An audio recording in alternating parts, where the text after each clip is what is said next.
Hello, everybody, and welcome to Dork Tales Expo panel number 8.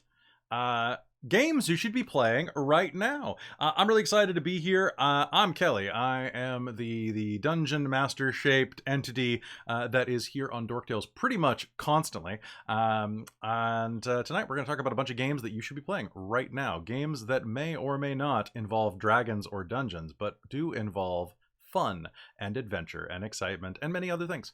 I use he and him as my pronouns. Excited to be here. And let's pass it around the big circle. I'll throw it over to Millie. Holy Stromboli. Hi, I'm Millie and or Bunny Hearted. My pronouns are they and them or she and her, and I'm a giant dweeb. I'm a cozy comfy VTuber, as you may have realized by looking at my dork face. And I freaking love tabletop games. I think I have a soft spot for stuff that is like the opposite of D&D, but then I try to make it D&D because I'm an extra double flavor of dweeb. So yeah. Nice. All right, let's pass it over to Krista. Hello, it's me.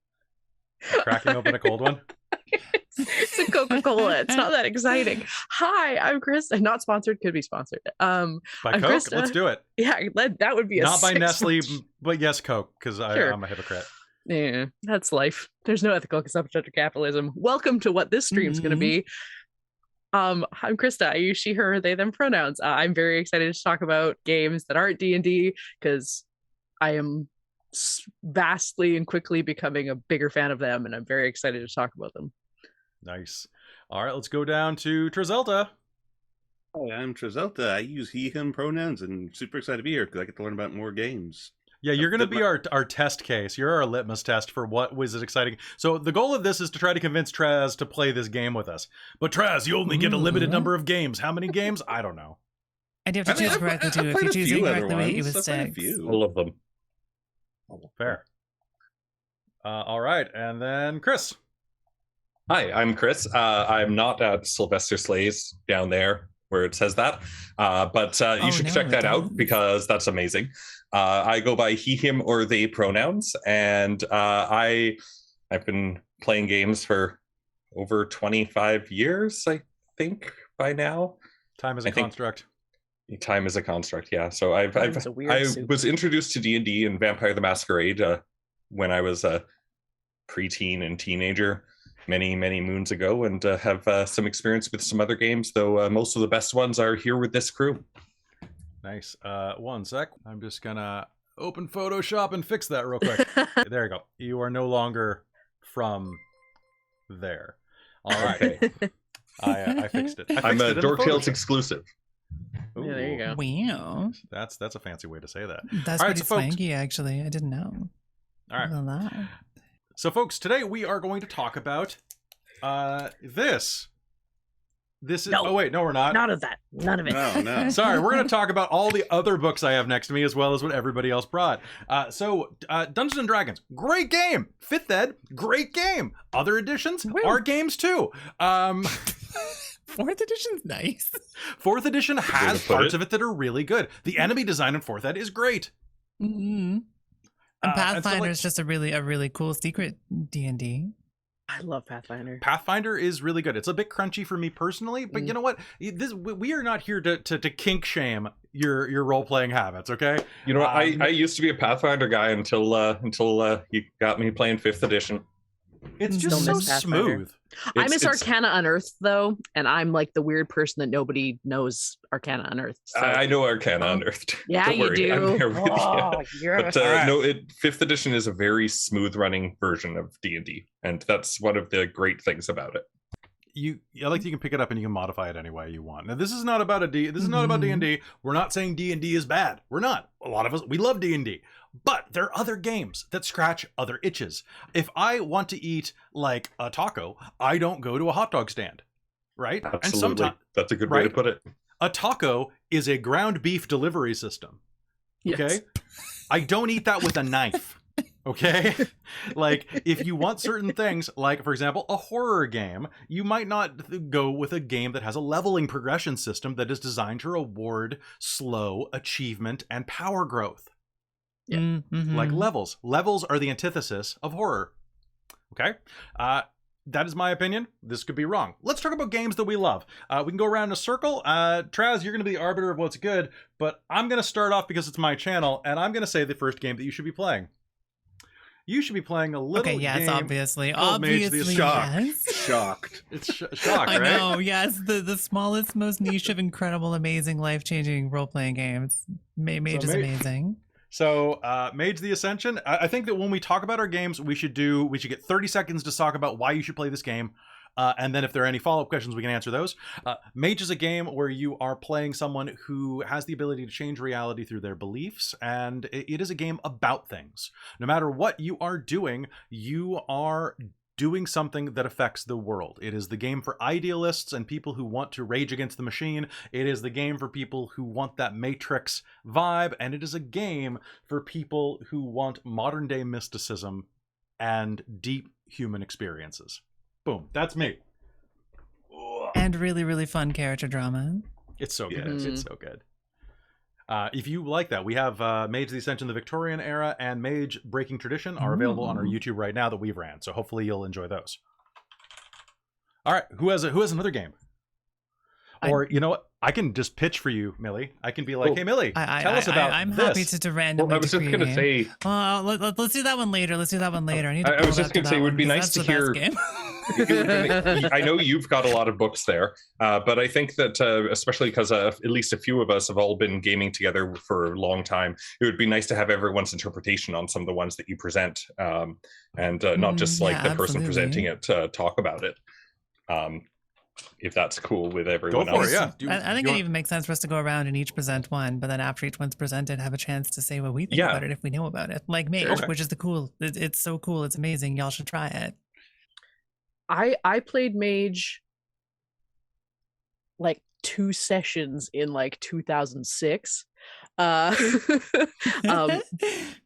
then I have very recently started a new Mage home game that I'm playing in, and with a bunch of friends, and so that is who's running a Mage game right now. Wouldn't you like to know? I mean, a little bit. I'm looking at you, Taryn. Is it Taryn? Taryn's playing in it. I knew it. She was involved. Taryn's involved. No, James is running a game for me, Mr. Nick, and Taryn. It's been very fun so far. We're playing on Gabriola Island. It's great. Anyway, yeah, no, but like, so I've only just started playing it, and I am not a huge fan because I don't like games that are very crunchy, but also aren't. I feel like there is a lot of interpretation over what you can do based on spheres, and I think you need a lot of, like, the right person has to run it. You need a lot of trust in your storyteller. And if you are a very good storyteller of Mage, yes, it's great. But this is always my problem with a lot of games, is I'm very wary of where there's a lot of arguments available over rules. Absolutely. And that's that's sorry, I'm gonna cut also, in. we just hit $500 on our donation, so thank you so much. Who was that just popped up? It was person with the hair. Person with the hair? With the That's hair. what it says. Nice. Perfect. That's so amazing. Chris. I think Mage is a fantastic game, and I've had a lot of fun with it. Including some very cathartic moments that helped me with some things in my personal life. And it does have like a pretty soft spot there for me. And it is amazing. You can do almost anything in the game. There is never a no.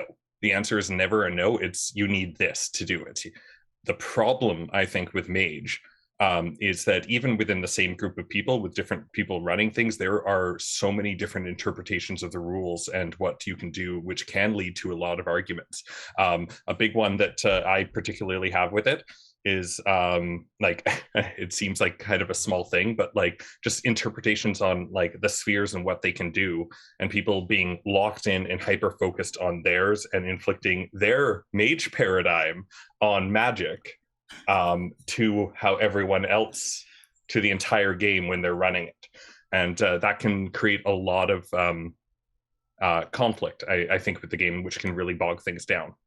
So on that note, though, I do want to say that if you are playing the new Mage Revised, like Mage 20th edition, they have put out additional supplements that really make it easier to digest and process like what spheres can do.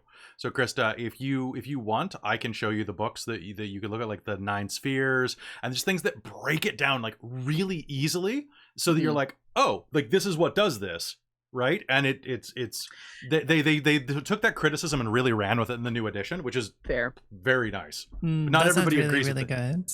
Well, I don't know if we'll bring up any Trinity Aeon games, but I know that was a problem. One of the things we came across when we were playing the Quantum. Quantum and so much Quantum. But like, there were lots of charts that were very specific about certain things, but also left so much room for interpretation that really, like, even though they gave you all of these rules, they were still so interpretive that it could cause problems. And maybe that's just my history of playing with people that like to nitpick about rules. And so I have like a trigger for that. Because anytime something like that comes up, I'm like, ugh. But I don't want to. But yeah, I think I like. Don't get me wrong. I think Mage is great, and I think the concept behind it is friggin' amazing, and I'm so here for it. But if you are a hubris, if your table likes to power game and likes to argue why their character could do something, it's not the game for your table. Yeah, you need someone who is really good at communicating a hard line of what the parameters are from the storyteller's seat. Like you really need a table that agrees to that, because there's some tables that are going to fight their DM regardless. It's true. This is true. I hate those tables. Thank you for you're reminding me of those tables from. Okay, Millie, do you have something to say about this? About Mage, I mean, I would certainly agree. I love how flexible it is. I feel like the ethos of like, forming your own way moves into mechanics, not just in fiction in Mage. I think that's really cool, because you can sort of like have a conversation with the storyteller and with the folks around the table to be like, I can probably do this with Forces 3, right? Does this make sense? Does this feel like something that we can do? I think it's really cool that it lets you have these like sparks of ideas and go, okay, I have this ability and this ability. I have Forces 3 and I have Entropy. Can this happen? It sounds like this could happen. So you have to discuss whether or not it can. And I think that's really beautiful and amazing. And like these beautiful beings are saying, it can also be the worst thing in the entire freaking world if you're not with a group that's equipped for it. It's true. All right, so what's the next game we want to talk about? Because Traz, you're just gonna Eclipse Phase. I don't have a copy of Eclipse Phase, but talk about it. I have 2 copies of Eclipse Phase, and my monitor is being held up by every supplemental book. I have so much Eclipse Phase. Because you I think I played one game of Eclipse Phase under that you. I love. This is the one crunchy game that I love. Okay. So 30-second plug for this. This is a Lovecraftian space horror with god AIs that have sort of abandoned Earth after not quite destroying it. There are cool aliens. There are portals. Everything is mysterious. Everything is weird. There's a satellite defense network defending Earth. You can't go back home. You can't go out into the rest of the universe. There are factions. People hate each other. People are changing each other. The world is not really anything familiar at all at this point, and it's just an open space field of amazing possibilities with cool psychers and pure mayhem and giant battleships, and it's fantastic. I freaking love it. It is crunchy as absolute heck at first. In character creation, it is the worst, but once you play it, it is smooth as butter. Nice. I haven't even heard of this. Oh, you haven't heard it? It's like, I mean, like if I may be flippant about it, it's like it's trans game 101, because like literally like everything you can play in it is like if you want to play an octopus, you can. And you kind of have you can body swap into an armored battle octopus. And you kind of have like safe spots, because like almost everyone's consciousness is like loaded into something like a disk or something, like altered carbon. Yeah, like except for like if you go somewhere, your last backup save is like, oh hey, this got activated, like something went wrong, and then you don't know why. You can start a game off like that, like waking up and being put in a random body that you're not spec'd for at all, but it's the only thing that you got, and like it could literally be like a uplifted octopus that you're in, that's because water in a spaceship and like out there is a little bit easier for them to filter than air, and like it's really cool and fascinating some of the stuff you can do with it. So Kale Arts, this game is called Eclipse Phase. It's my favorite crunchy game. And I think the most like stereotypical Eclipse Phase plot is that it's like a cyberpunk noir game where you are investigating your own death. Yeah. That's a very good pitch. Plot. I like that. That's pretty good. It's pretty hard sci-fi. Like it's Mhm. it's got some like things inside of it. Like Millie, if we were talking about the Titans, is that where they Yeah, are? those are the cool god AIs that sort of bailed, but then maybe didn't. Do the Basilisk Hack. Oh yeah, don't look at me. Turn you into sludge. I mean, there's psychic powers. There's basically everything possible in a like noir style hard sci-fi, but not that hard tabletop game setting. It's kind of like The Expanse mixed with the with Altered Carbon. Yeah, I Isn't wouldn't be it? surprised if they were kind of like inspired by it or vice versa. Oh, because Altered Carbon is pretty cool, actually. The books are interesting too. I would say I think the books were definitely an inspiration for Eclipse Phase. There's quite a bit of there in there of Altered Carbon in there, and also not to go on another small tangent, but if you also like using different systems that are less crunchy, there is a patch for Eclipse Phase to make it work in Apocalypse World.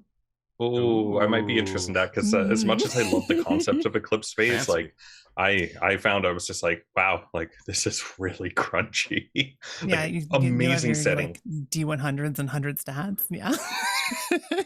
Yeah, it runs great once you're into it, but it's quite the brick wall to get through. So if you're not into that, but you are into the setting, there is a patch for Apocalypse World for it. That's really cool. I didn't know about that. I haven't played it, but I've heard amazing things. I want to. Krista, what do you got for us? Apocalypse World. Okay, what do you want me to hold up? I don't have the actual core Apocalypse World. You know what I'll hold up? I'll hold, this is powered by the Apocalypse. I have Worldwide Wrestling Volume 2. Yes! So this is how diverse you can have. You can have D&D clone, wrestling game. Yep. Okay, look within my sight. Buffy. Gloom, the card game, the role-playing game. Mass Effect style game, superhero game. I've got more in this stack too. If you are a person that are like, I want to play this show, but a TTRPG, it either exists as a Powered by the Apocalypse game, or you can very easily build it as a Powered by the Apocalypse game. So I would say Apocalypse World is what we play. Anybody that watched Jurassic Park, that's what we played. Ward. The Ward. The Ward is Powered by the Apocalypse. Yep. But Apocalypse World itself, I think, has some very interesting. It needs to be the right table, and I think if we had, I don't think we played the right game in Basic to really take advantage of a lot of the pieces of it, because we were playing goobers. Like, we were playing a ridiculous game in a very serious world, in a very serious system. But I think if you are a bunch of people that are like, we want to dig in to the human experience, and like this ties very much into yesterday's conversation about love and sex and relationship consent in TTRPGs, because there is a sex mechanic that you get bonuses or negatives if you sleep with people. And you get like special effects on people if you have sex with them, and there is a lot depending to on which it. system, but yeah. Well, Apocalypse World. I'm talking about like the original like the Apocalypse core, World. yeah. Yes. Yeah. There. I could talk about a million different Powered by the Apocalypse games, but just if we're talking Apocalypse World flat, it is a very intense, serious, that I think playing at a table, like in a physical table, would be the best way to play it, I would imagine, with people that you really, really trust. I think is incredible. I think you could get some really, like Chris was saying earlier, like getting catharsis out of a game and really getting like working through some stuff, I think could be done in Apocalypse World for sure. Absolutely. Does anybody want to go around and add some stuff to this one? I have so found much more to talk about in Apocalypse World. But I think other people should talk, because I could talk about Apocalypse World for this entire panel, and I will if you don't stop me. Okay, so. I will. Chris, talk about skeletons. Skeletons. Okay. Well, first of all, I want to add on to Apocalypse World. I don't have a huge amount of experience, but it's been a great time, and I definitely got the impression that Basic Park was not taking full advantage of the system. But I mean, that has a lot to do with the world that's there. A game that I want to talk about. Actually, there's 2, but I haven't actually played this yet. But it's called The Skeletons, and there are very few rules involved in it. And it's actually, there's almost no rules involved in it. I don't think it's something we could reliably stream. I do want to try it out at one point.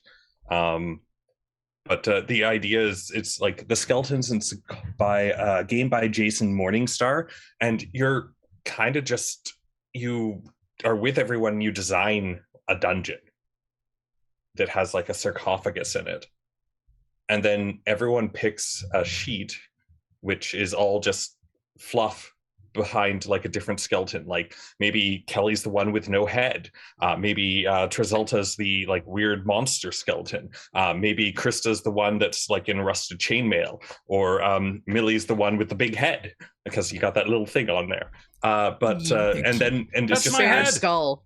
It adds some like little things by that, and then people come into the dungeon and you are these undead, like kind of mindless monsters, but when they come in and disturb you, you kind of start remembering tiny details about who you were and affecting, and you can add things to the dungeon, and like hey, who did this, like pick a name for it, and it might be a name that's on somebody else's sheet that they can possibly use for something else too, and you start building a story about who you were and what your lives were, as the magic that holds over you and animates you as this mindless undead guarding this tomb slowly fades away as you defend it from people who are just trying to get in there for whatever reason. And it just seems like such a fascinating experience. So sad. I love it. Yeah. I love a little bit of tragedy. You know that. A little. That sounds like a really fascinating system. All right. Anybody have other Powered by the Apocalypse? So like you can get other ones like you said Buffy. So boom, Monster Buffy, of the Week. Monster of the Week, or perhaps you like your Scooby Doo.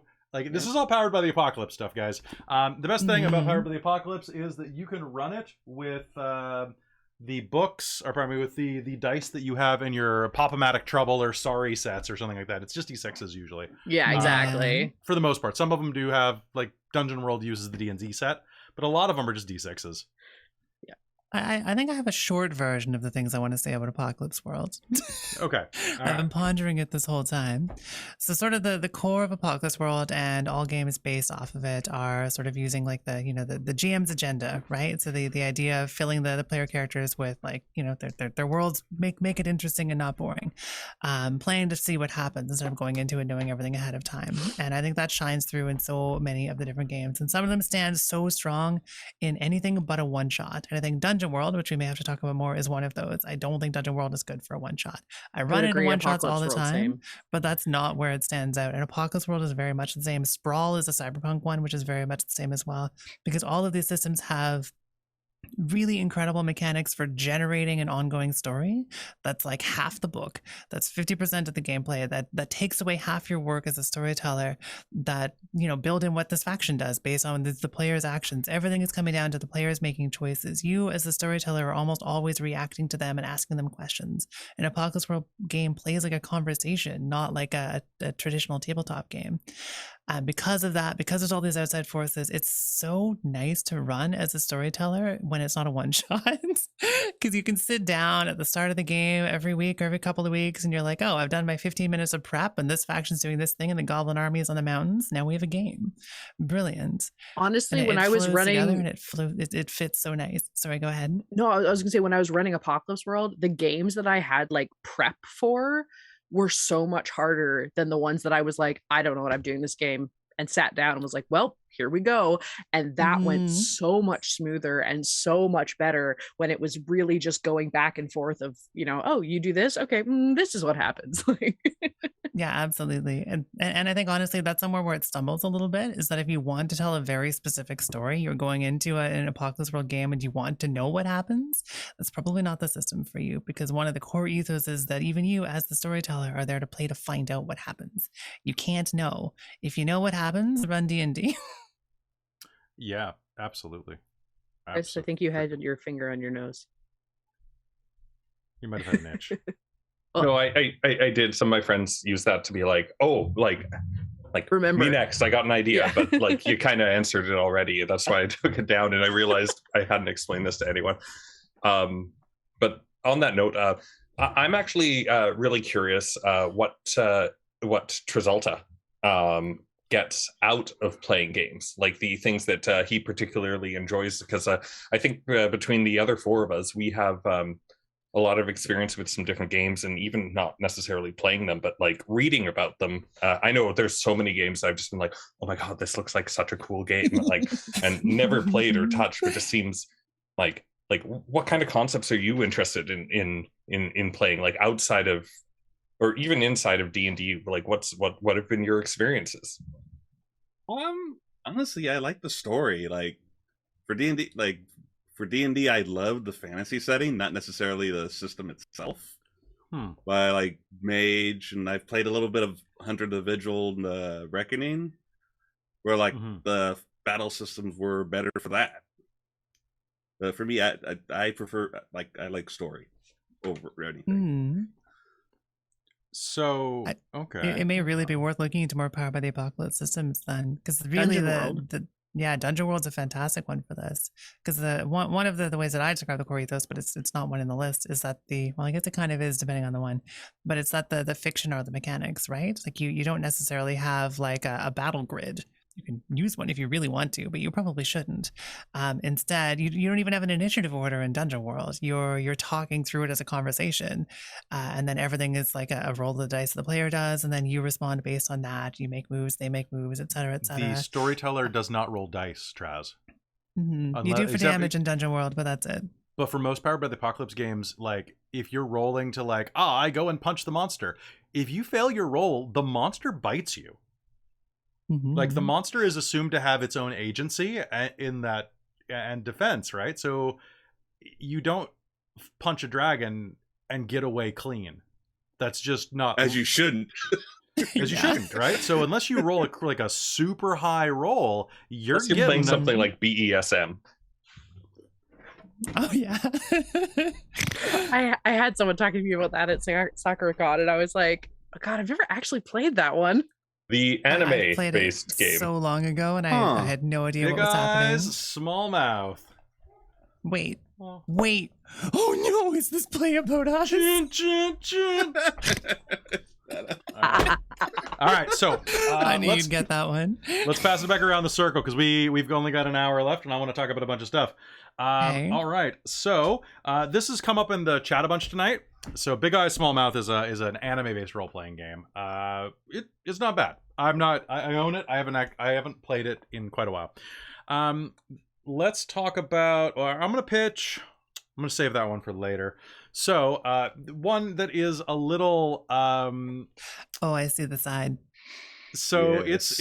it's got some problems to it, obviously, which we're not going to address tonight. But if you like horror games, Call of Cthulhu is pretty good. It's a really crunchy system, and H.P. Lovecraft is a piece of shit. But the ideas that people have come up with after him are actually pretty interesting. And if you want to play like a period horror game with eldritch monsters and creatures, and this is a really fun game. I actually used to hate this game. No, sorry, Chaosium. But I reached out to Chaosium because people were asking for some Call of Hayden. Our friend Hayden had never played Call of Cthulhu and kept asking like, "Oh, you should run that." I'm like, "All right." So I reached out to Chaosium. They gave us a module, and it was fun. We ran 3 episodes of that, and there's another 3 up on YouTube right now that you can watch, and it's really good. It's a little crunchy. You're using percentiles, and Traz, you've played this. However, I'm doing a 2 for it because if you don't like this. And you could just play this instead. Cthulhu Hack is a book. So, okay, you see this? You can't even see it when I turn it sideways. So Cthulhu Hack, I was introduced to this by the Rusty Quill mid-season break in the Magnus Archives a while back. And it was a comedy game that they run where, so if you don't want to play the things that Call of Cthulhu has in it, like sanity mechanics and things like that, a much more digestible version is in Cthulhu Hack that boils it down really, really easy, where you have basically 2 stats, flashlights and smokes. Flashlights. Yep, it's a flashlight or a smokes roll. That's it. That's all you have. You either got your smokes, which is you have a sanity track from the looks of it. So use it or don't. But it's like it's 2 rolls, and as you take damage, your rolls degrade until you're dead, and then the game's over. Oh my God. It's so funny. So like you got to listen to the Rusty Quill episodes where they do it though, because it's like it's so goofy and so. Like, it's designed to almost be funny. Like I mean, like, look at this. The dark universe yawns wide, and look at this dapper motherfucker. Oh my gosh, that's so fancy. So fancy. Oh my goodness. So, distinguished gentleman. So that's my pitch is Call of Cthulhu, because we've ran it on the channel, and it's interesting. It's actually a lot more fun than I ever thought it would be. Amazing. I got to admit, like, Call of Cthulhu, the whole mythos is something that I find particularly boring and uninteresting. I don't like the sandy mechanics in a lot of games. And I always find that they, not always, but anything to do with sandy and mental health, I find is very hard to do right. But that hack actually does sound a little interesting. Like, I might be willing to try Cthulhu. that. Yeah, that I might be willing to try. Scooby Cthulhu. Scooby Dooby Doo, you summon Cthulhu. We've got some dark works to do now. There's also Cthulhu Tech. Cthulhu Tech is Evangelion meets Cthulhu. And I bought a copy of that book, or James bought a copy of that book, I forget, back when it first came out, and it didn't have the character creation chapter in it. Like, they printed it without the chapter. What? Oh, Wait, no. what? Yeah. So we had to return it and get another one. It was great. Oh my It's like God. that copy of Pathfinder that I have. I ordered it when I was in Japan and was trying to run a Pathfinder game there, and a bunch of the pages got mixed around. So like it was like chapter 1, chapter 4, chapter 3, chapter 2, chapter 7, and you're like, Oh what? no. Oh, Christ. Oh no. Amazing. So anybody else have anything to say about Cthulhu? I So will say, you- I greatly enjoy playing Call of Cthulhu. I feel like it's quite crunchy, but it doesn't run too crunchy in play, but it takes some getting used to on the mechanics. Like I haven't played it since, I mean, for ages until we just did it recently on the channel, and I had no idea how the mechanics worked going in. I just ran with it, and that was doable, at least with pre-made characters and stuff like that. But I think it could certainly be a confusing system if you're used to other ones. I found character creation, like we were even using like mostly pre-made characters, but like just adjusting things. And then I was trying to adjust things and couldn't figure out why my math was so wrong. And then I realized I was looking up rules online for first edition, and this was second edition, and they are so vastly different that, because normally like edition to edition, look at D&D and it's like, okay, your stats are more or less the same. Fifth edition put in a proficiency instead of skill points. Okay, but I can still figure that out. Yeah. Whereas like the percentiles and the math you did was like a different system. Like second edition was a different game. And so I was very confused at first. But you're right. Once you're playing it, it's like, oh, okay, I roll this. It's pretty simple. super easy. And then you go insane and you die, and it's great. Yeah, exactly. Inevitably. If you don't, it has one of my favorite XP mechanics for new tabletop games, which is you gain experience when you fail a roll. Yeah, No, we like that aspect. do any To- roll. to do Any roll. stuff. We Yeah. discovered that, remember? So Wait, it's whenever not you- just when you fail, it's just when you No, do it's whenever roll? you use a stat, you get a chance to gain some XP. What? Never Yeah. mind. I don't like it as much now, but that's fine. Well, but it's harder to gain stuff when you succeed, right? Because you have a higher stat. Yeah, because you that have to makes go sense. when to get an increase, you have to go over your skill, right? Yeah. Essentially fail So it. if you have like a 90% in shooting, you had to roll a 91 or higher, Yeah. Yeah, that makes or sense. 90 or higher. All right. Anybody else have anything to say on this, or is Millie gonna introduce another game? What do you got? I will just also put in my agreement of Chris of sanity mechanics are a little, as someone who has both been traumatized as a player, being completely hamstrung by a DM saying you can't do shit because you have all these sanity problems in a hunter game, as well as a person with mental health issues is I feel like it's often very maybe don't. We'll talk about Yeah, Chronicles of Darkness absolutely. later and the evolution of the morality system. Because like Modern Yeah. Chronicles actually does it pretty well, but that first edition World of Darkness, New World of Darkness was like, oh, you have low morality, so you have depression. You're like, what? What? You shoplifted, so you're a bad person, so you now have ADHD. It's like, Yep. What? Yeah, that was real dubious. Real dubious. But yeah, so long as you gotta have the right table for Call of Cthulhu, and you gotta talk through and never ever use the sanity mechanic to like tell people that like I've been listening to RPG horror stories a lot recently, and there's one that's like, oh yes, where like people are inflicting depression, or this is a story, not something I'm saying that you should ever do. Just before anybody jumps on me, but like in one of these stories, the DM is like, oh yes, you got affected by a mind control spell, you're autistic now, and it's like, what the fuck are you doing, man? What the shit? What the shit? No. Yeah. Well, not only that, but with the autistic character, they're like, so the player was autistic, as it turned out as well, but the mechanics that the DM homebrewed were like, oh, your intelligence lowers, and it's like, even the stereotypes about autism. You're not even getting the stereotype right. Yeah, so that was goodness gracious. So play with a good group and understand, like, have sanity be your fuck this I'm done meter. Yeah.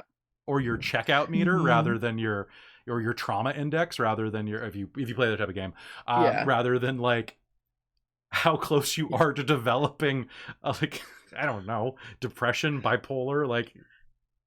You can have fun with it. You failed a dice roll, now you're neurodivergent. No. Yeah, congratulations. You're a bad person, now you're neurodivergent. Were you, I was going to say, were you in the womb, but that implies too much, so no. Yeah, correct. Anyway, so anybody else have another game they want to pitch?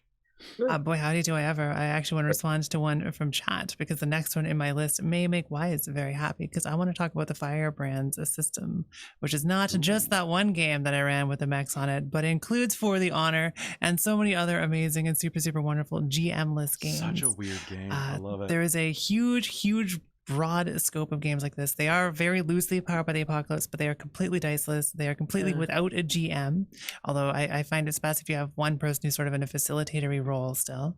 And you very much play to find out what happens. It's sort of an anime season generator. For the Honor tells you a season of She-Ra or He-Man. Firebrands tells you a season of Gundam, or maybe an entire series of Gundam. Sounds amazing. That one game that we did on Dork Tales, that was a wild adventure. You have like the whole mechanics are conversation based. I don't know, it's one of my favorite ways to introduce someone to a role-playing game or to do a one-shot, because you can do this with basically no prep at all. You can make your character sitting at the table in 5 minutes and tell an incredible, memorable story just on like 10 pages. They're fantastic. I love them. I cannot prop this series up enough. If you look on itch.io for the Firebrands series, they're all in a nice little collection right now, so you can find all of them. And there are really amazing ones if you want to do like cool dark library stuff, if you want to do cool maid stuff, if you want to do cool mech fighting stuff. Maid stuff? Well, there's that too, but there's also mage stuff. I think there is a maid one.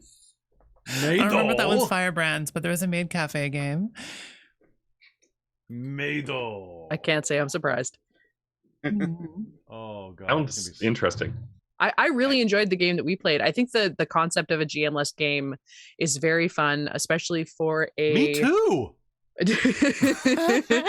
Especially for a generation of like a lot of folks, both from our sort of millennial generation, but also down to the Gen Zers, of people that do a lot of like just online text RP in a very like systemless way. I feel like putting a few little like, okay, let's help us build us, like let's give us some guidance for a story based on roles, but still be able to have that like no one is in charge here, no one is trying to tell their specific story. We're all like it really leans into that cooperative storytelling idea. I've put both of the that's my YouTube studio link. Let's get rid of that. Oh no, I can't delete my own links. Damn it. Oh, it's nefarious. Wait, are these the links to the games? I'm able to pull up the itch.io collection. I have it saved somewhere. I think there was a couple. I bought both of the these are linked to the games we played. Right. To the views. Yeah, I picked up both of those charity bundles that were on a while ago, and there were a couple of the Firebrands in there, I'm pretty sure. Yeah. All right, what else we got? Firebrands was a lot of fun. May I, Yeah, it was. because we were talking about Big Eyes Small Mouth and Firebrands being anime, I met the creators at SakuraCon, and I picked up the book, and I haven't read through it fully, but I'm very excited for it. It is called Valor. Oh. It is all about playing an anime show. You level up by season. Amazing. Oh wow. It's very good. Both the creators are trans women and like do a lot of work in that realm as well, which is like really exciting. I've got to meet one of the women who was just so fun and so cool. She was so lovely to talk to. But it is a system, or it is a world agnostic system, so it doesn't have its own world. You can apparently most people play My Hero Academia in it, but it was absolutely incredible. The creator Liana, who I spoke with, was like, yeah, surprise a couple of trans people built a system where you could be whatever you wanted to be regardless of the world. And I was like, fair point. That's awesome. Why? She's wonderful. Yeah, wonderful. But so basically, instead of picking a class or a race or anything like that, you pick your like type of character. So you either build like a spirit forward character, or you build a dex and agility based character. And it's very cool. Yeah, so like you play like spirit and aura. All of the art is like very anime. It's quite incredible. That sounds like that could be really fun. It sounds like really Leanna said she'd be happy to come run a game for us one time, so I gotta pull her in for Extra Life one time. Yep, bug her about that, or a special event night. Yeah, exactly. I'm really excited, but it seems very, very fun. It is very, from what it sounds like, very open world in the way of like GURPS, where like you can really just build whatever. There's like Savage Worlds, like you can really play it however the hell you want. But yeah, you can just build who you want. Oh, she said there is an ability, or it encourages you to have abilities that you can be like, I have a last move, but it drains my life force, but I must save my sister. Like the cliche. Love it. It's a beautiful shush. Right? It sounds like it. They said it's really designed to be like, to allow you to play Naruto, My Hero Academia, all those kind of like action animes. I was going to say, like, Demon Slayer. When you brought the book up front, I was like, is that Ichigo? Yes, exactly. I mean, you probably could be. Yeah, because that's what's beautiful about it, is because it doesn't have its own world to play in. You can play it in any system, right? And there's like flaws and stuff like that. So we were laughing about, like, you could build Usagi from Sailor Moon, and she would be one of the very few characters you would play a dex and agility based character with the clumsy flaw. Like, well, that sounds beautiful. Yes, exactly. Yeah. But no, it sounds incredible. I'm really excited. I haven't played it yet, but I did want to bring it up because it is a newer system that's made by some amazing people. And I'm really excited. I'm looking through the sample. The art's really good. Actually. The art's beautiful. Yeah. The whole book itself, like, it's a really high quality book. It's absolutely stunning. Lots of really good information on, like, it even has a sample campaign if you just picked it up and don't know what to do. So it's very, very cool. And like pre-built characters and their character sheets in there. Like, look at this guy. Huh. That looks like a really neat system. Yeah, I definitely want to run something of it if we and then have Leanna come and do some of it, because she was wonderful and I'm really excited. Anyway, that's my pitch. Who wants to play?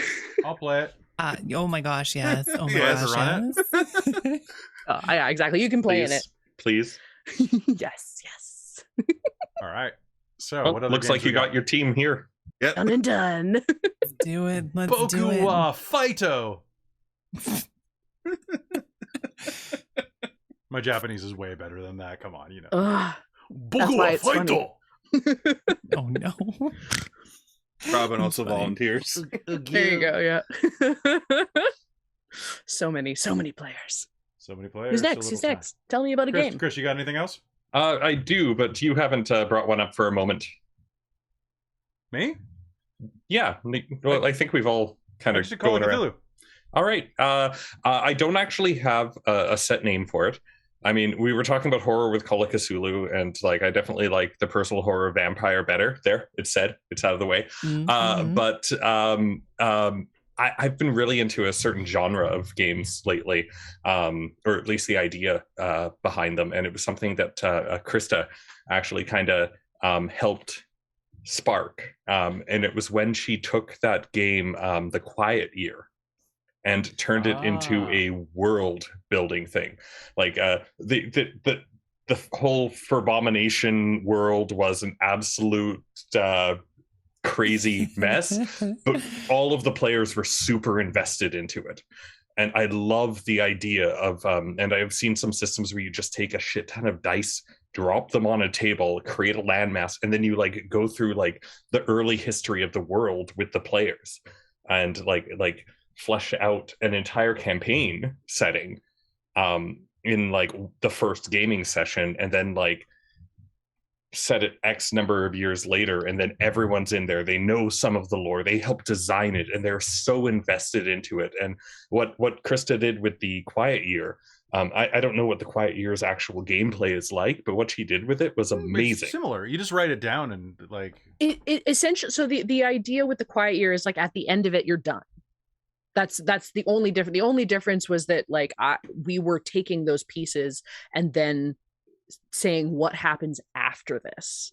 So we did essentially, yeah. The OG The Quiet Year rules is that the frost giants are coming, and you have a year until they arrive and wipe out things. So we just did it as there was a big tornado coming instead of there was a whatever. So it was pretty close to what it is. But yeah, I to be perfectly honest, I stole it from the Adventure Zone. Okay, cool. And the Adventure Zone, I think, stole it from Friends at the Table, who did it like about 4 years before. Yes. And also, I just found another game that does the same thing that looks like it ripped off that game. So there's a lot of collaboration. Yeah, yes. And there's so many things you can find online too, with like just people making up their own rules on how to turn the creation of and start of a campaign and the creation of a world into a collaborative process. And not really a lot of them have names for them and whatnot, but just start searching for it online. I personally love my 4X strategy games, my turn-based ones, like Stellaris, Civilization, stuff like that. And like playing something like that and then getting the opportunity to play in it was amazing. Yeah, I'm very glad that the first year we did it, where we did the magic school one, where we did The Quiet Year and then played the magic school. It was fun. It was a lot of fun. And I think that I'm glad that went so well, because now it's kind of becoming a tradition, and I'm already thinking about like, ooh, next Extra Life, what other game what are you going to combine with that? James just recommended Valor, and I thought that would be like build an anime world. Call of Cthulhu would also. Can you imagine building an eldritch like a horror town, and then playing the investigators in it? Yes, absolutely. Oh, that could be really cool. Old man it needs to be more than one episode. It needs to be like a little mini campaign, like for Basketball Park. I mean, we can do that. Go to patreon.com/dorktales and cast your vote with your money. Exactly. But that's fantastic, Chris. All right, yeah. So I guess it's up to me. If we're on horror, I'm going to talk about the game that I have not had a chance to play or run, but I'm going to. I swear I am. And it's this one right here. So Quietus is a game. It is a 2 to 3 player game, including the storyteller.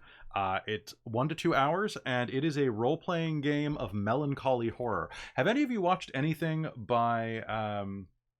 oh god, his name's falling out of my head right now. Have you... Quietus is a one-shot prepless role-playing game of melancholy horror. It's a game for GM and 1 or 2 players that emulates the tragic horror of movies like Oculus, The Strangers, The Babadook, Inside, and the Netflix version of The Haunting of Hill House. It is, if a piece of fiction can make you cry and scream, it's a great model for the short stories you'll tell with Quietus. And so it is a game that uses retroactive continuity shifts in narrative, which you guys know I love. I love flashbacks where it's like, oh, you are being basically, you're being stalked by someone who's trying to kill you, or a situation that's trying to kill you, or a magic item that's trying to kill you, and you're probably going to die at the end of the game. But that's not the point. The point is to drag your misery out as long as possible and lean into the horror of it. And by leaning back from the nightmare you're experiencing into the nightmares of previous traumas in your life, you find the strength to survive if you survive. So, like, example, there's so many in here, but like a painful divorce could be what gets you to survive a gunshot wound. But you have to tell me in excruciating detail about your divorce. Now, you weren't divorced when the game started, but you are now. And it's these revelations where we learn at the table who you are and find, like, so basically that's a mechanic called revealing scars. So it's that type of game. Super high concept, very, very happy. That sounds really, really interesting. I would love to see that or play in it. So you better run it. I really want to. I really or playing want to. it if you'd rather play in it. I think we could trade it around. It's an indie game. It's really, really good. It's very quick, and the art is fantastic. Does anybody have? Okay, who's next? Is it me? I don't know who's next. Do it, Millie.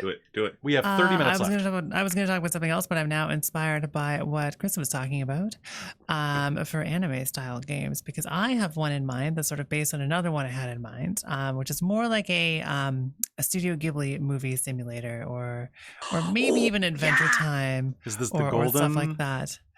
Nope, this is Chubo's marvelous wish granting engine, which Sounds is amazing. a resource-based system. So you don't do randomness. Everything is based on dedicated resources per characters. The character creation is really, really casual and very, very collaborative. Same with the world generation and all of that stuff. This is sort of built on top of an engine to a game people might be more familiar with by the same creator. It's by Jenna Moran, I think. I may not be getting their name right. You nailed it. I just pulled it up. Oh my gosh, I win points. I've been trying to Google this. Holy I can't crap, figure they are this out. prolific as hell. Absolutely, but They've got I think 3 times the number of products on TTRPG that I do. Holy crap. We have to catch up. I mean, I think that they've been doing it for a while too, because one of their most famous books is Nobilis, which is a really classic, like there's the famous Nobilis book with like statuesque art that sits on your coffee book table. It's like one of those kind of role-playing games where you're playing like, you know, these incredible deities and their minions and all of that stuff. Also a very fantastic game, but the one that I want to definitely recommend is Chubos, because I have been trying to run this forever. I'll play it. I adore the system. I've seen people play it. I've played in it very slightly, and it just seems so wonderful and so cute, and so free. You can tell so many different types of stories in it. They have really lovely example stories. The book is well organized and well laid out. It's been out for a few years, so it's probably pretty affordable at this point too. And I just highly recommend checking it out if you want to sit down with your friends and, you know, tell a Ghibli movie. That sounds amazing. I like this plan. I like it a lot. Nice. Do it. Anything Ghibli related. That kind of reminds me of a game that I saw, Wonder Home. Like, like just the whole aesthetic of it. Just like, I think you're like small animals and stuff. Like, you know, hey, you can be like a mailman who rides moths, like to like deliver the mail between like different cities and stuff like that. So cute. So good. That sounds so adorable. So adorable. I mean, I love this kind of slice of life things, right? Like, especially in like a tabletop game, like it can just be really, really fun to tell kind of silly stories on occasion, and having systems dedicated to be like, well, now it's Kiki's delivery service, and this is what's happening. This is the intensity of the plot. It can just be so nice. I feel like go ahead. I was just going to say, I feel like a lot of people are afraid of getting into RPGs for the role play element. Because like, you know, you're learning a whole new system, and some people are afraid to like talk in character and not want to do something like that. Whereas I feel like games like this that are very like, the entire purpose is for you to just chat and to just like relax, have a good time, get comfortable with your friends and play a character. And I feel like if you take away all of the other pressures that come with D&D and other more crunchy systems, I feel like you really get into that like improv element in a very comfortable space. And I would highly encourage, like, a lot of newer players I think are afraid of things that are just RP. I'd say that's your intro. Go there first. No. Can't mess it up. Yeah. Can I suggest a couple of games real quick? Can I do a blitz rush right now? Go. Or do you have an idea? Sure, do it, go. So if you want some other great ways to get into games, I would say to use licensed properties. Allow me to introduce you to some of the best games that are made from licensed properties real quick. Conan, the tabletop role-playing game. It is a Modifius game, which means you're rolling 2d20s. It's a really good game. If you like that engine, boy howdy, do I have a game for you that is the exact opposite. No. It's Star Trek Adventures, which is damn thick. It is a game where you are playing in Starfleet. This is a game, if you want to do a Star Trek game where it has a couple problems with the way that you don't really gain XP. You just kind of like change what you're good at a little bit and become a little Which closer is to your very character. Star Trek. Which is very Star Trek. You're already perfect. It's a fantastic game. But hey, you know what? If you want a different type of space fun, might I suggest the Star Wars games from Fantasy Flight, which are some of the most high-octane role-playing games you've ever played. And we'll never play them on the stream again because I can't put John Williams on in the background. But hey, if you like your sci-fi through both space and time, might I suggest the Doctor Who role-playing game, which comes with your choice of doctors depending on when you bought the damn thing. It is the only role-playing game I know where initiative is determined by what you are doing in combat, and if you are running, you go first. Oh. Yes, fighters go last. That's cute. It's such a fun game, and if you buy the box set, it comes with a bunch of like timey-wimey tokens. But hey, what if you like tokens? If you like your sci-fi dark and political, The Expanse has one as well. I don't own that one, but you know what? If you like dark and political, might I suggest the Game of Thrones Song of Ice and Fire role-playing game, which is actually a really freaking good game, I've heard but that. It's brutal and you'll die. It came out before the last season. This is so like it's Michael's good. hat Yeah. Okay, but hey, if you just want to die, might I suggest the Dresden Files role-playing game? I really want to play that. That one's Or- really I love interesting. Dresden Files If so you much. really want to die, might I suggest the Witcher role-playing game? I actually which have that one. I played over Tales on from the Plastic Loop? Age Plays. Ooh. Tales from the Loop is on my shelf. I've heard it's almost reach incredible. it. I There are so almost many- played that instead of Apocalypse World. Oh, hold on, I got more. I just realized. I love this rampage. I love It's this. so good. rampage. Oh, no, we've got three more. Amazing. Also, if you are on our Patreon, you're going to be able to see us play this sooner, which is in space. No one can hear you watch the entire cast die in Alien, the role-playing game, which is coming to Dork Tales. I'm going to be running it. I'm running it off camera in a couple of weeks, and it's going to be on our Patreon, and then it'll be going up in YouTube and Twitch shortly after. Is What Kel else? in that one? What's that? Is Kel in that game? I Yeah, isn't she? think Because so. she wanted to die. She wants to have the highest kill Of course count. she wants to Killed count. Killed count, yes. Yeah, the opposite of a kill count. What else do I have here? I've got.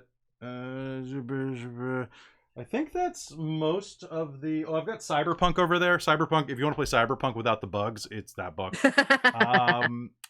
And then like besides that, those are like the ones I really suggest. I can't tell you that Dresden Files runs well. I think it uses the Fate engine. So if you like Fate, Tasha was supposed to be here, but she had a conflict. Tasha was going to rant about how much she loves the Fate engine, but she's not here, so I don't know. I enjoy. I would I've say only that played I that like quite one like game. it. I liked it. Yeah.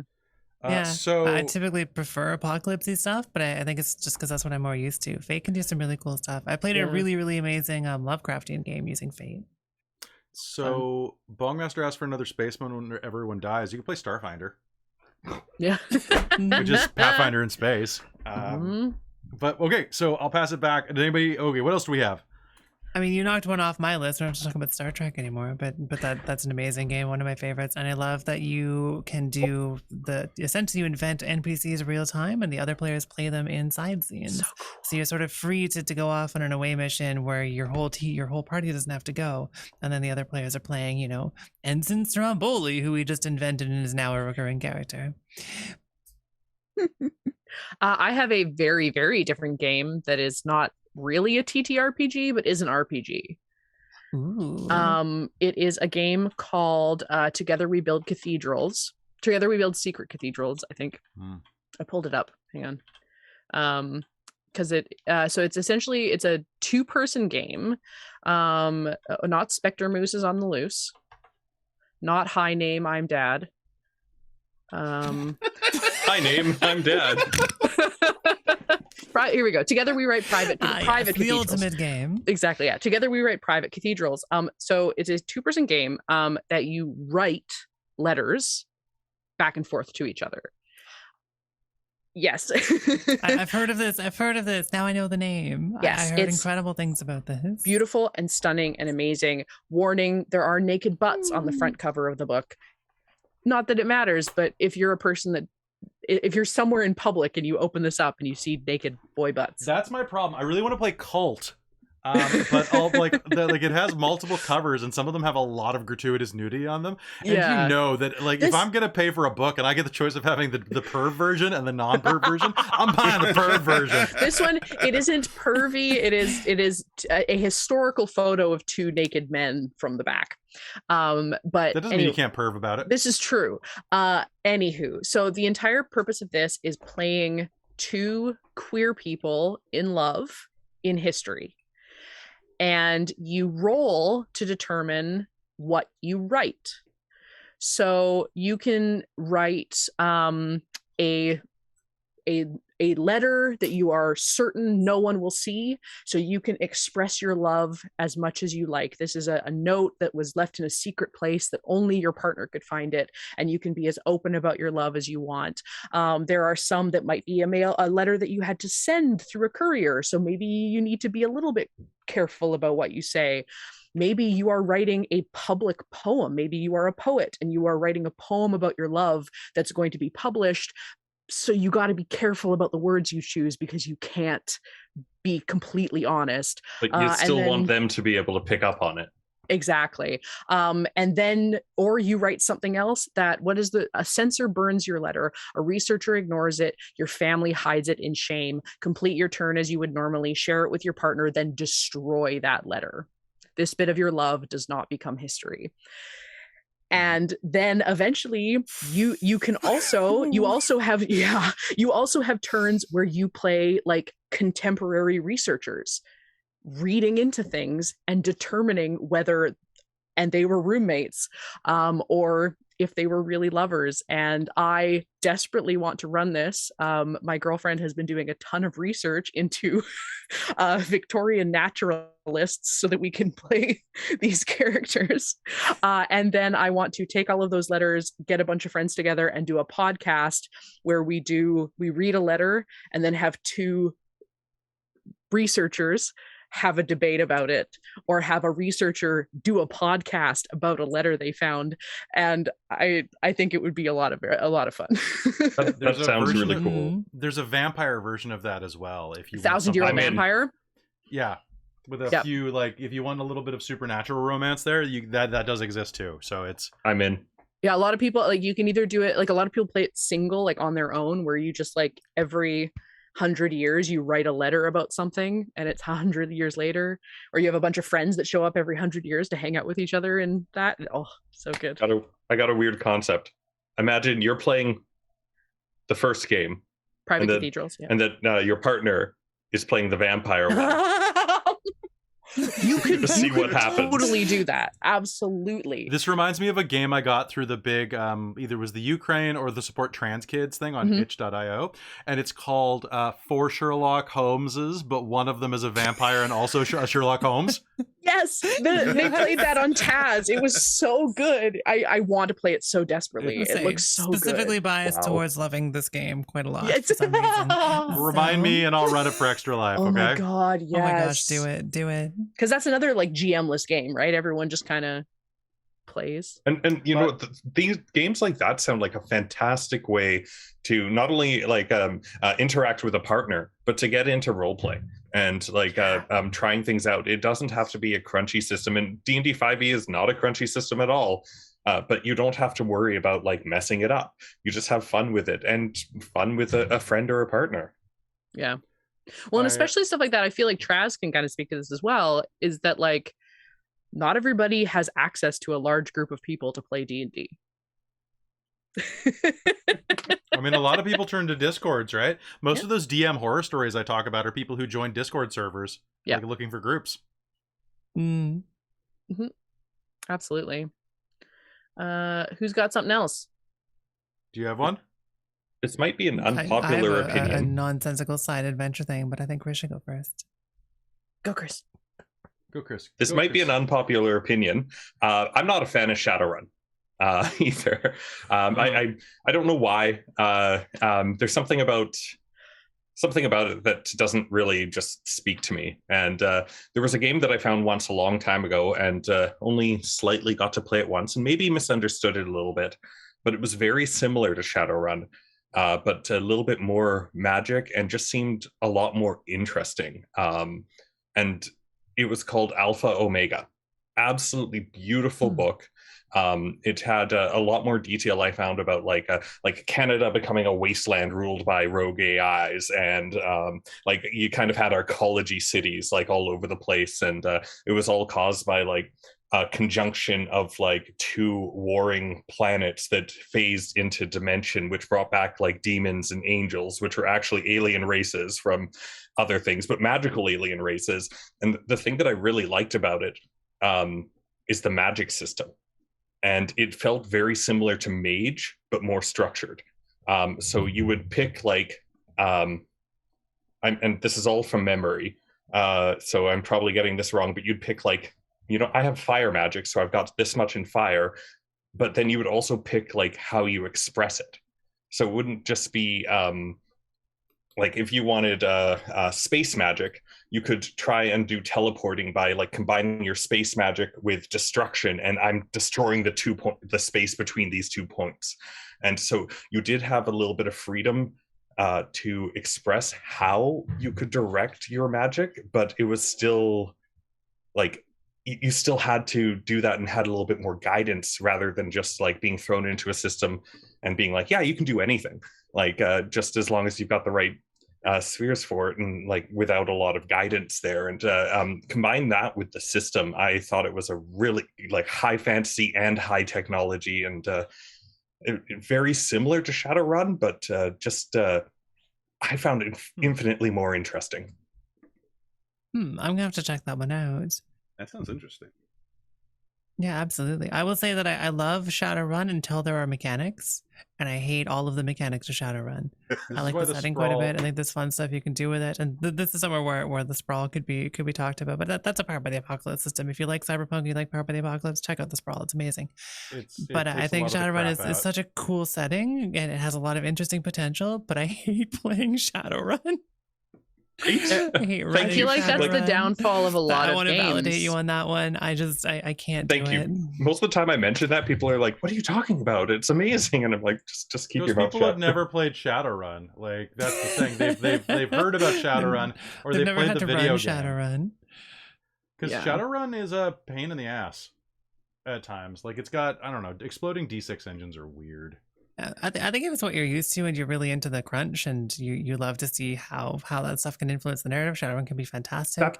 That being said, if your thing is you love to roll like handfuls of dice, like, and we'll probably have to buy multiple packs of D6s, like hundreds of D6s, that's your game.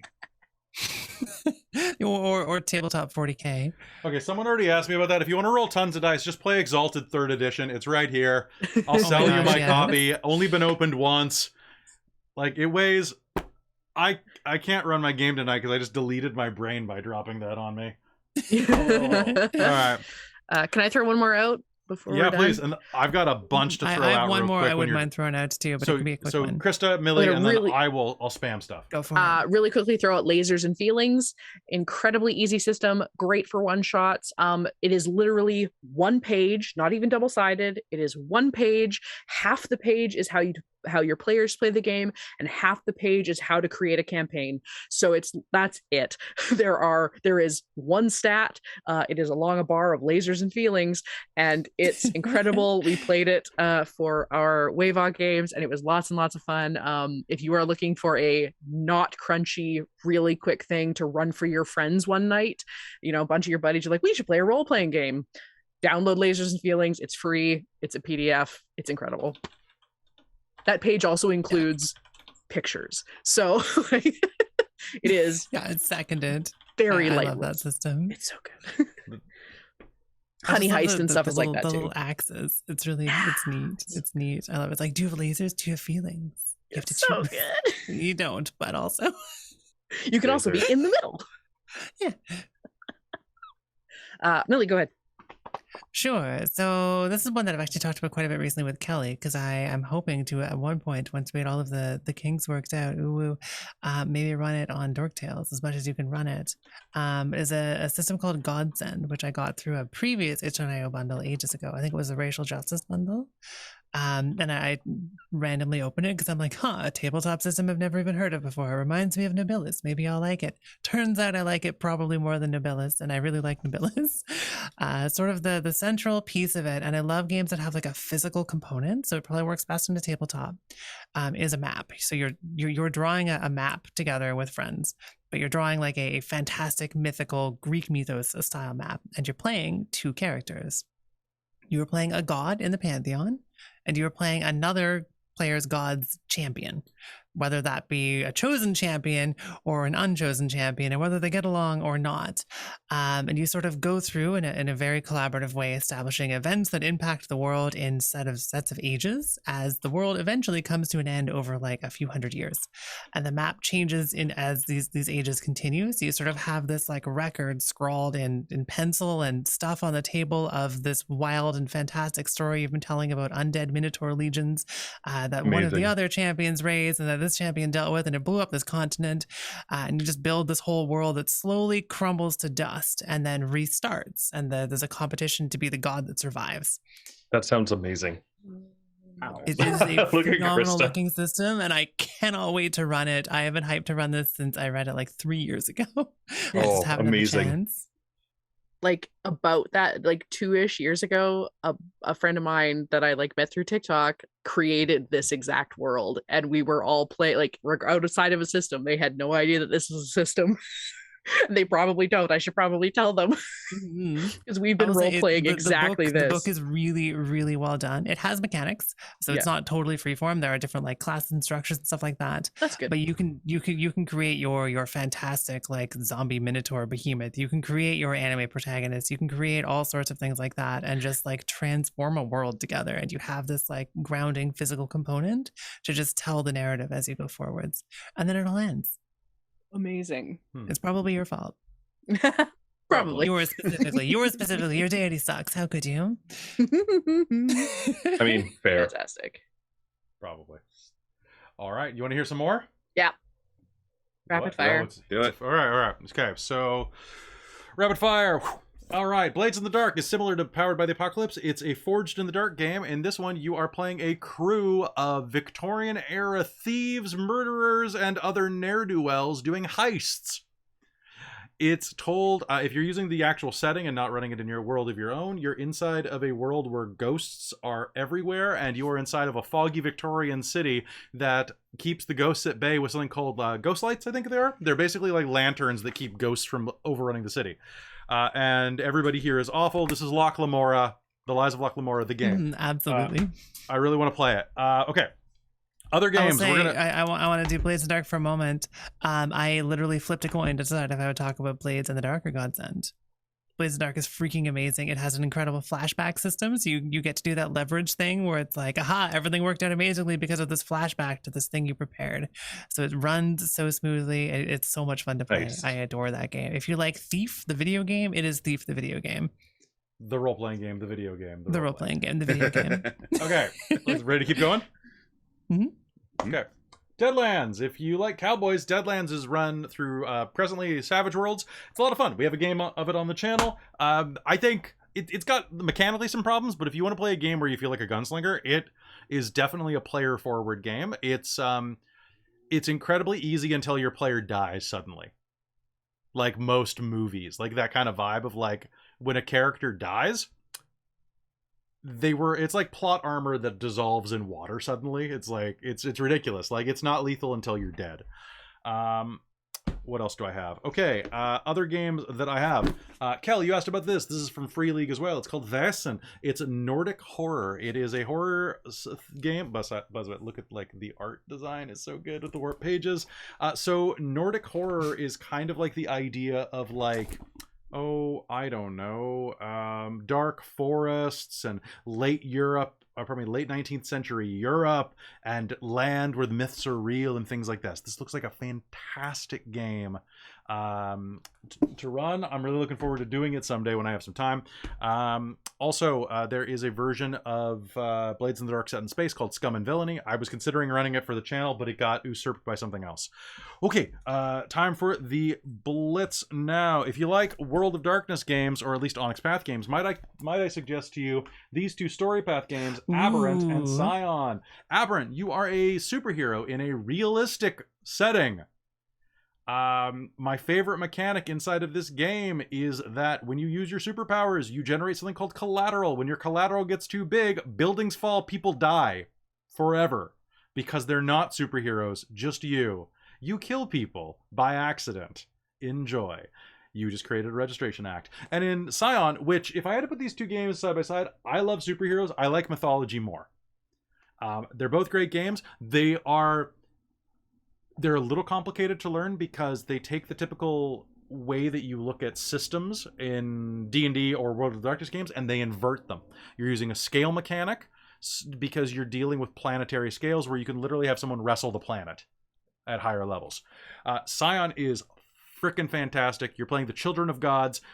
Ragnarok, the end of the world, is on its way, and you have to go on mythic adventures and, like, you know, have sex with centaurs and things like that. Like, it's a lot of fun. It is fantastic. It draws a lot of real-world religions into this, including the Algonquin, Aztec, Chinese, Egyptian, Japanese, Greek, Greco-Roman, Hindu, Irish North, and Yoruban, which is kind of the African/Loa pantheons into this.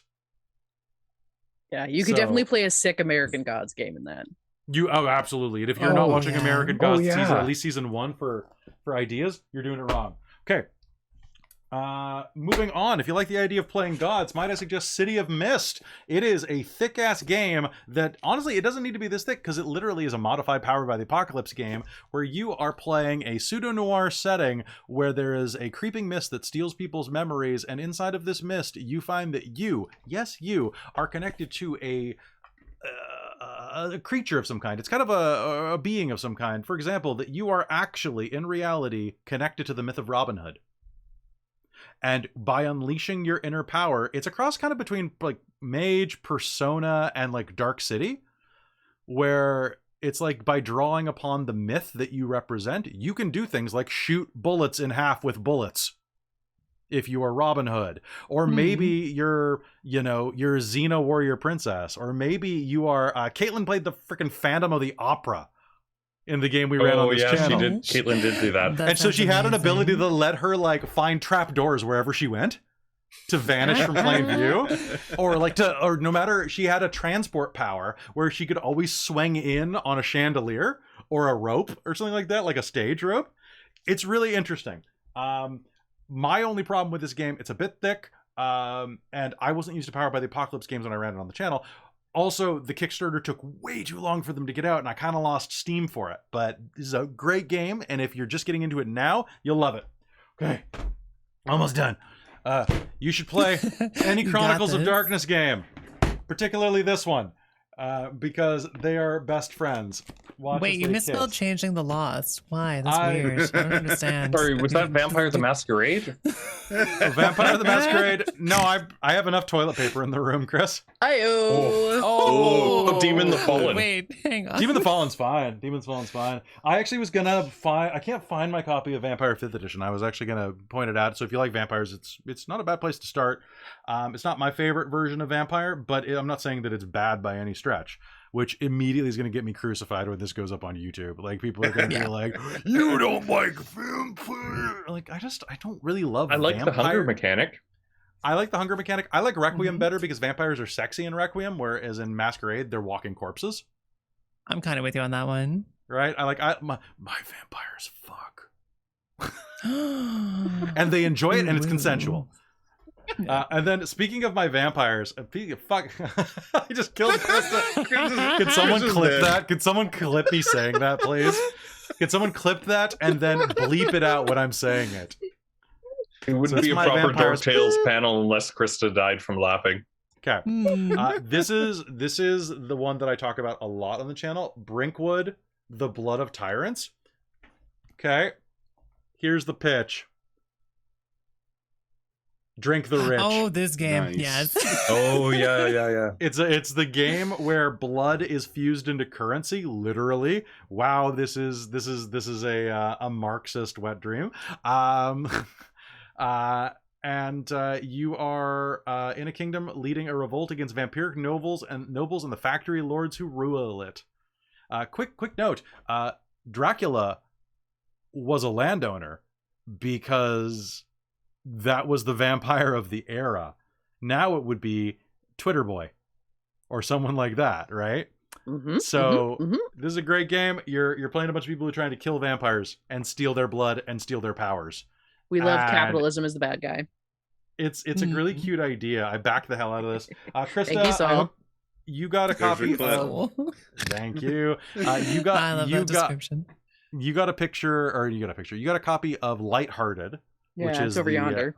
Yeah, I really want to play that. So if you ever run that, that's it. Yep. I also have a game over here called Orbital Blues, which is basically Cowboy Bebop. Nice. Huh. You're a bunch of space truckers, like rambling, gambling, and you got nothing on your back and nothing in your pocket except your gun, and it's time to make some money. Amazing. So these are all games that I've got. Let me see if I've got anything else. Got a few minutes, and Traz needs to pick one game. That sounds like the best Traz. What do you think? One from this whole list. You got to remember them all. If you don't remember them all by name, I will specifically judge you, and I will exclamation mark bonk you in response, Traz. That's what'll happen. You'd probably do it anyway. What are you talking about? What do you think? What sounds like fun to you? Yes. Everyone give him the judging eyes. You gotta pick one. I can't pick one. I want to play all of them. Truly. You have to choose. If only we had time. I told you that would be your answer at the beginning of this. Did I not say all of them? I feel like we need one night a week when we eventually have less. That's not going to happen. We need one night a week and we'll just call it family game night, and we'll just play something new. It's just a different I think system. that's a good idea. Just have different DMs. Everybody runs a game once a week. We just run something, and somebody runs something, and we'll just have family game night where we play different games. Random in the chat mentioned something. If you were going to run a game, Traz, which one do you think would be the most interesting to run? Oh, I don't know. Would you want to run something crunchy, or would you want to run something more either GM-less or like Powered by the Apocalypse? I don't know, because I just don't have the mindset right now to want to run anything. Fair. Well, and I think that's the beauty. I think that's the beauty of the GM-less games in that case, right? Where it's like just sit down and write a story with your friends. Right. I will say, if you haven't gotten enough of this and you are interested in constantly keeping up on new games, and we're not doing quite enough because we run a lot, but there are a lot of games out there, as you've noticed. If you check out, if you're on, I know it's on TikTok, but I'm not sure where else it is, but there's a hashtag on TikTok called Beggar Talk, which comes from I'm begging you to play a different game. So if you check out hashtag Beggar Talk, TOK Beggar Talk, on TikTok, there's a ton of amazing creators out there that are talking about specifically what this panel is. Like, it's an entire group of people that just talk about what we did, what we just talked about in 2 hours. Specifically, Improv GM, who I follow and have gotten a lot of inspiration for a lot of different games that I want to run, because he is a improvising instructor as well as a big gamer, and he does not like D&D, so he plays anything but, and it makes me I find it enjoyable. Honestly, all of these systems are good. All of these will allow you to tell great stories, and if I really suggest you go check out like Drive Through RPG or something, or itch.io, where you can get cheap copies of these PDFs, especially for the indie creators.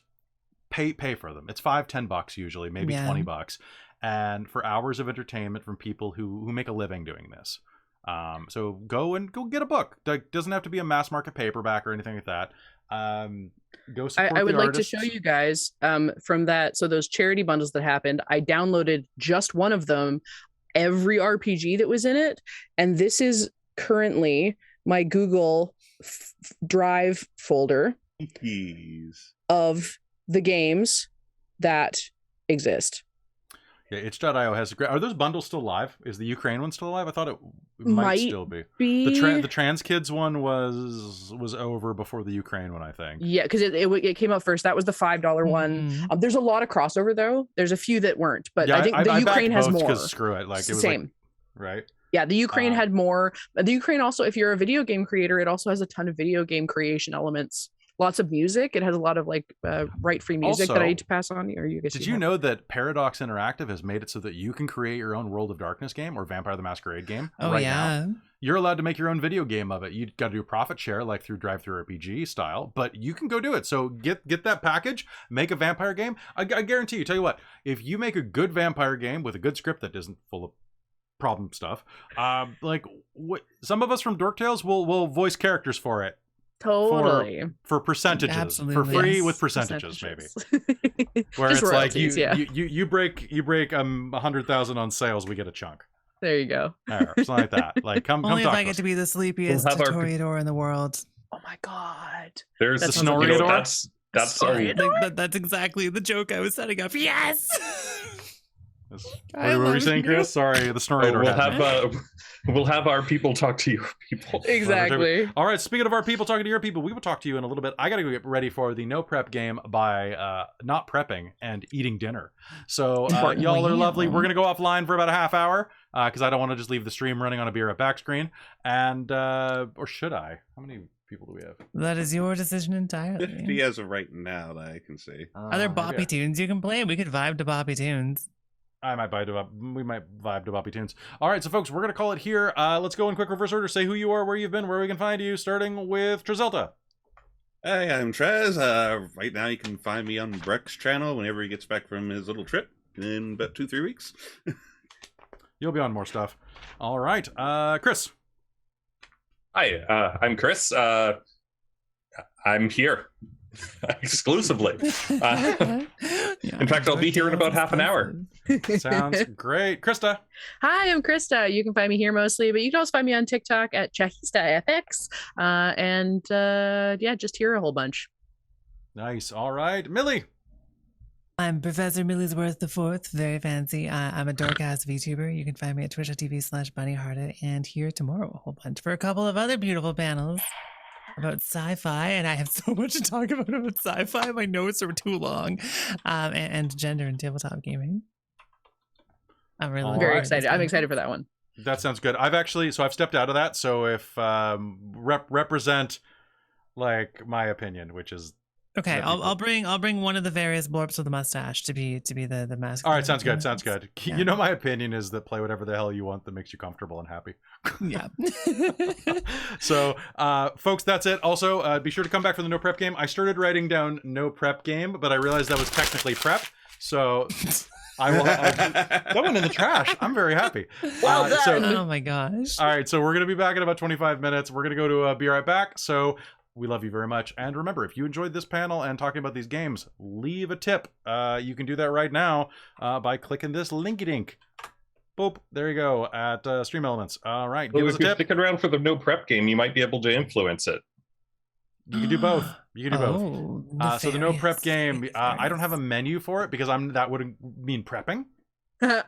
So if the players want to, you know what? No, I don't care. You know, like I'll say like make me an offer. And if I say yes, I'll do anything for money in this game. We like an offer. All right. That's going to be it from us. We'll see you later. Bye, everybody. Take care, y'all.